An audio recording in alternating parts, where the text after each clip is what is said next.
Yarkenbek Vatanoglu, der lange Zeit inhaftiert war, wurde durch eine Intervention Kasachstans entlassen.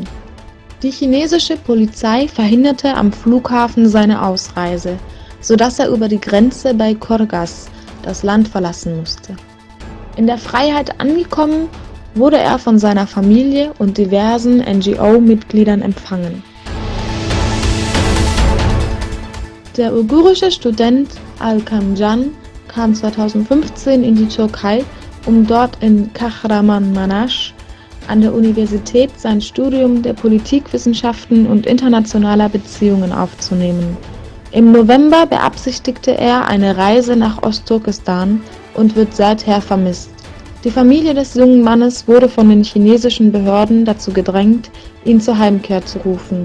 Lehrer und Studienkollegen versuchen stetig, seinen Aufenthaltsort auszumachen, bisher jedoch ohne Erfolg.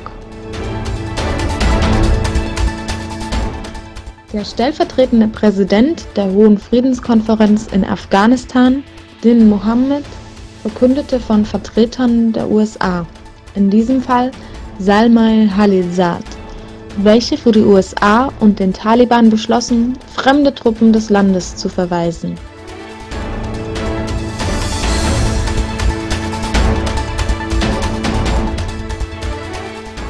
Protestierende Regierungskritiker sperrten in Bulgarien und anderen Großstädten einige Grenzübergänge und Autobahnen.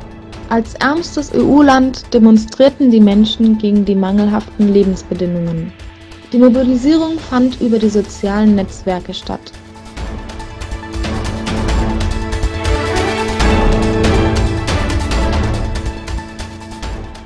Aufgrund einer Operation gegen Räuber und Banditen in Afrin verhängte die türkische Armee eine Ausgangssperre.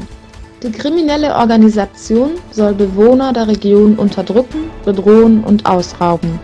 Dem wollen die türkische Armee und die Truppen der Freien Syrischen Armee entgegenwirken.